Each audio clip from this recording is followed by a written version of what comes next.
अपने ईगो के चक्कर में पूरे हिंदू धर्म की बदनामी कराने का किया। पूज्य शंकराचार्य जी ने मुख्यमंत्री की गलत नीतियों का विरोध कर दिया, जो दूसरे हिंदू धर्माचार्यों को अपने व्यक्तिगत रंजिशवश उन पर ऐसे आरोप लगाकर उनको परेशान कर। मुख्यमंत्री जी को अपनी हठ धर्मता छोड़ते हुए मैं धार्मिक बड़ा कि तू धार्मिक बड़ा की है, केवल ईगो की लड़ाई मुख्यमंत्री द्वारा है, जो मुख्यमंत्री ईगोइस्ट हैं, जबकि न मुख्यमंत्री जी एक अच्छे मुख्यमंत्री हो पा रहे हैं, न एक अच्छे धर्माचार्य हो पा रहे हैं। का सबसे बड़ा विरोधी कोई है तो भारतीय जनता पार्टी है। और हमारे उत्तर प्रदेश के अंदर जो माहौल बन गया है, उस माहौल को ख़त्म करा के शंकराचार्य पे पॉस्को एक्ट में मुकदमा दर्ज हुआ है, उसको लेकर आप क्या समझते हैं?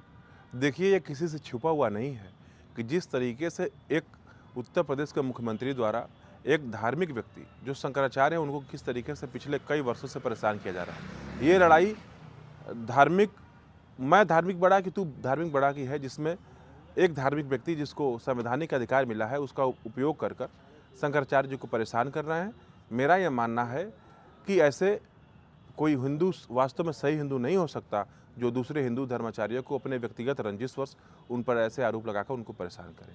इसलिए मेरी मांग भी है उच्च सुप्रीम कोर्ट से और देश के राष्ट्रपति से कि मामले में अपनी गंभीरता को देखते हुए इस मामले में जांच कर जल्द से जल्द दूध का दूध और पानी का पानी हो, नहीं तो ऐसे हमारा हिंदू धर्म बदनाम होगा और देश दुनिया में नाम खराब होगा। मुख्यमंत्री ने सदन में कहा कि हर कोई अपने आप को शंकराचार्य नहीं कह सकता। वही मुख्यमंत्री जी अपने ऑफिशियल आईडी से शंकराचार्य जी को शंकराचार्य होने की बधाई दिए हैं और उनके साथ कई फोटो में मिले हैं और विधिवत उन्होंने प्रणाम किया है।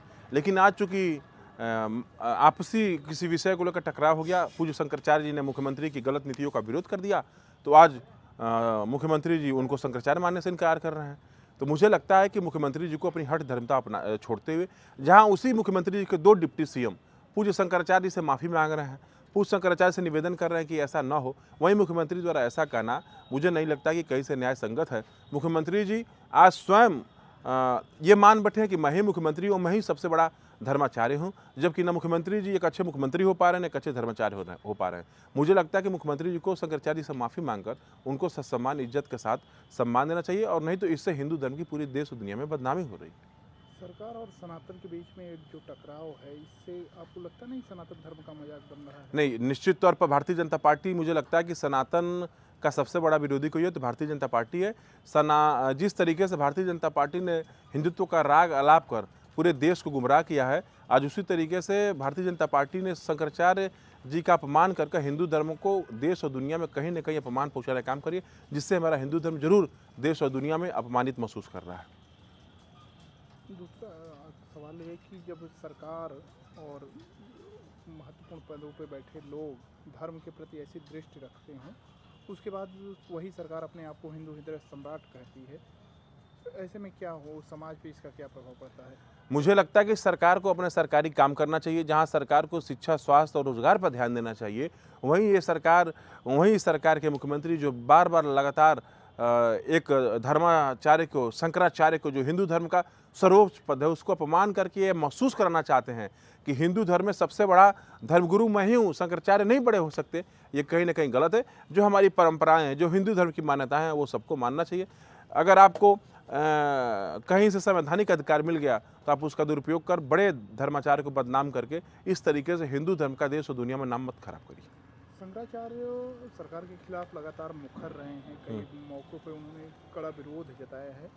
ऐसे में क्या मुख्यमंत्री व्यक्तिगत तौर पे शंकराचार्य से टकराव की स्थिति बना? देखिए, आज से नहीं, देश आज़ादी के पहले भी, देश आज़ादी के बाद भी बहुत सारे हिंदू धर्मों के धर्माचार्य, मठ मंदिरों के महंतों ने जब भी मौका आया तो सरकार को आईना दिखाया है। और निश्चित तौर पर एक नागरिक होने की वजह से, एक धर्माचार्य होने की वजह से सरकार को आईना दिखाने का अधिकार भी है।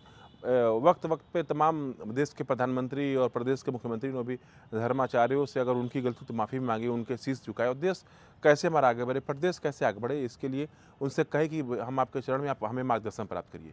गुरुओं ने बहुत सारे नेताओं को मार्गदर्शन किया और देश हमारा बहुत आगे गया, प्रदेश हमारा बहुत आगे गया।